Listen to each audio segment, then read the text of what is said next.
Hello everyone, welcome to Spark Up Classes. This is Suman Yadav. आज के video में हम समझने वाले हैं कि सब्जेक्ट मैपिंग क्या होता है। दिल्ली यूनिवर्सिटी की काउंसलिंग चल रही है।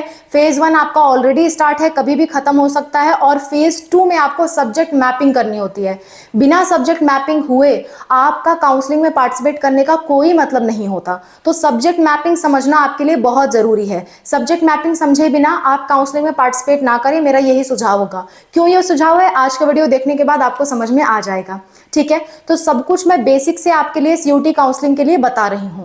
ओके, देखिए सब्जेक्ट मैपिंग सबसे पहले समझ लेते हैं। सब्जेक्ट मैपिंग ठीक है। सब्जेक्ट मैपिंग क्या होता है? डीयू का अपना एक नियम है। वो नियम ये कहता है कि आप सीयूटी में उसे सब्जेक्ट का एग्जाम दीजिए, सीयूटी सब्जेक्ट वही लीजिए जो आपका 12th में हो। सीयूटी सब्जेक्ट वही लीजिए जो आपका 12th में हो, वही वाले सब्जेक्ट लीजिए।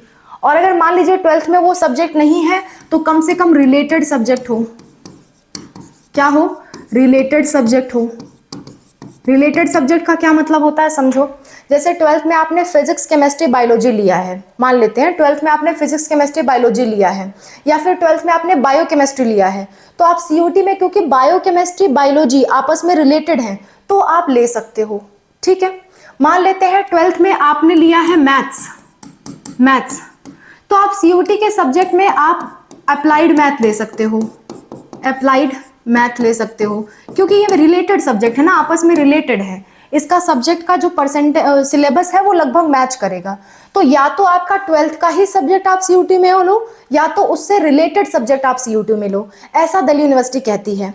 तीसरी बात, अगर आपका ऐसा भी नहीं है तो कम से कम ऐसा सब्जेक्ट लीजिए जिसका 50% सिलेबस आपके 12th से मैच करे।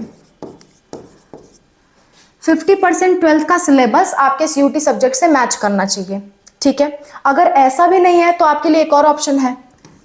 तो आप सिर्फ जनरल टेस्ट के बेसिस पे जो कोर्स है उनके लिए अप्लाई कर सकते हो। अगर ऐसा भी नहीं है तो कम से कम लैंग्वेज मैच करनी चाहिए।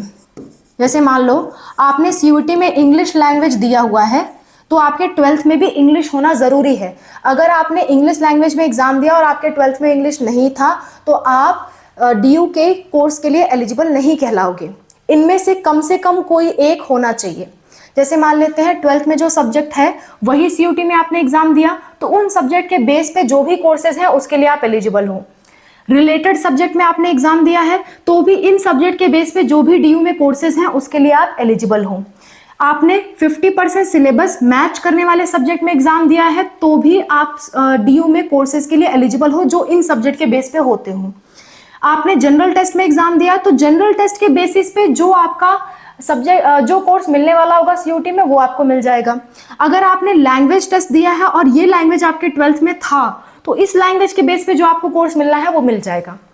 यानी सीयूटी के सब्जेक्ट मैपिंग जो है वो आपके जनरल टेस्ट पे वैलिड नहीं है। जनरल टेस्ट अगर आपके 12th में नहीं है तो उससे कोई फर्क नहीं पड़ता, फिर भी आप एलिजिबल हो।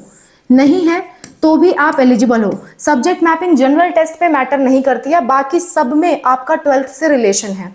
अगर सीयूटी में आपने कोई ऐसा सब्जेक्ट लिया है जिसका आपका 12th से कोई लेना देना नहीं, तो उस केस में डीयू की काउंसलिंग उस सब्जेक्ट से आप नहीं करवा सकते। बात समझ गए? क्लियर है इतनी बात? यही चीज सब्जेक्ट मैपिंग कहलाती है। एक और बात, इसमें दो चीज ध्यान रखनी होती है। एक तो आपका 12th से रिलेटेड हो, और दूसरा जैसे मान लेते हैं आप बीएससी फिजिक्स के लिए अप्लाई करने जा रहे हो और बीएससी फिजिक्स के लिए डीयू में कहा गया है कि आप फिजिक्स केमिस्ट्री बायोलॉजी में एग्जाम दिए होने चाहिए। ठीक है, वरना आप अप्लाई नहीं कर सकते। मान लेते हैं कि एग्जाम्पल ले रही हूँ। ठीक है, तो उस केस में आपका 12th में फिजिक्स केमिस्ट्री बायोलॉजी होना चाहिए और आपने सीयूटी में भी फिजिक्स केमिस्ट्री बायोलॉजी में एग्जाम दिया होना चाहिए। मान लेते हैं अगर आपका 12th में आर्ट्स था और आपने सीयूटी में ये एग्जाम दिया और आप ये कोर्स चाहते हो तो नहीं मिल सकता, क्योंकि 12th का सब्जेक्ट आपके सीयूटी के सब्जेक्ट से मैच नहीं कर रहा, तो आप डीयू के लिए एलिजिबल नहीं हो। आप डीयू में बीएससी फिजिक्स नहीं कर सकते। बात समझ गए? ठीक है, एक और एग्जाम्पल के थ्रू समझाती हूँ। जैसे मान लेते हैं आपका 12th में आपका क्या था? आर्ट्स था। आर्ट्स का कोई सब्जेक्ट था, जैसे मान लेते हैं सोशल साइंस था। लेकिन आप चाह रहे हो काश मैं बीएमएलटी का कोर्स कर लूँ, बीएमएलटी।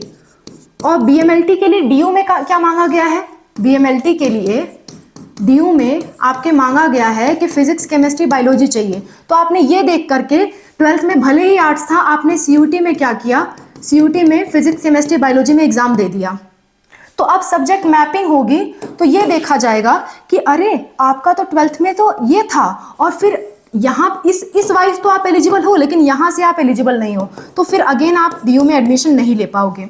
आपका 12th भी मैच करना चाहिए और सीयूटी के सब्जेक्ट कोर्स की एलिजिबिलिटी से भी मैच करने चाहिए। ठीक है, तो इतना आपको समझ में आ गया। ये है आपकी सब्जेक्ट मैपिंग, पूरी तरह से ये आपकी सब्जेक्ट मैपिंग है। और इसे किए बिना अगर आप काउंसलिंग करा रहे हो तो उस काउंसलिंग का कोई मतलब नहीं है, सिर्फ आपके पैसे फंसने वाले हैं, कॉलेज आपको कोई नहीं मिलेगा। और अगर कॉलेज मिल भी जाता है तो रिपोर्टिंग के दौरान आपके एडमिशन को कैंसिल कर दिया जाएगा। ठीक है, तो ये तीनों ही मैच करना जरूरी है, आपके 12th का सब्जेक्ट, आपके सीयूटी का सब्जेक्ट, प्लस डीयू में किस कोर्स के लिए आप अप्लाई कर रहे हो उसका सब्जेक्ट। ये तीनों चीजें मैच होना जरूरी है, तभी आपकी सब्जेक्ट मैपिंग कंप्लीट होती है। किस किस का, मैं एक बार फिर से रिवाइज कर दे रही हूं आपके लिए।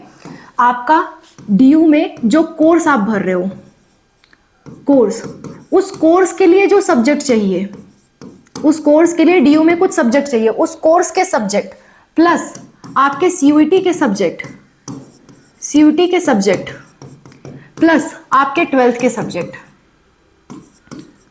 जब तक ये तीनों सब्जेक्ट मैच नहीं करते तब तक आपके सब्जेक्ट मैपिंग नहीं होती, और जब तक आपके सब्जेक्ट मैपिंग नहीं होगी, ये तीनों चीजें मैच नहीं करेंगे, तब तक आपको एडमिशन नहीं मिलेगा, तब तक आपको एडमिशन नहीं मिलेगा।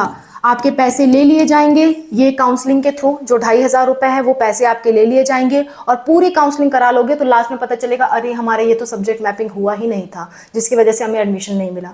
तो इसलिए सब्जेक्ट मैपिंग के बिना आप काउंसलिंग में अप्लाई मत करिए। और सब्जेक्ट मैपिंग में हमारी आपको हेल्प चाहिए तो अगेन मैंने पहले ही आपको बता रखा है काउंसलिंग की प्रोसेस, काउंसलिंग की फीस, उसमें आप हेल्प ले सकते हो। सिर्फ आपको सब्जेक्ट मैपिंग के लिए ही हमसे बात करनी है तो आप हमसे 500 के पेमेंट में भी बात कर सकते हो। जितने भी कोर्स के लिए आपको हमसे सब्जेक्ट मैपिंग करवानी है हम आपके लिए करवा देंगे। ओके, तो आप व्हाट्सएप नंबर पे हमारे डाउट लिख के भेज सकते हो कि हमें सिर्फ सब्जेक्ट मैपिंग करानी है, तो वो भी मैं आपको करके दे दूंगी।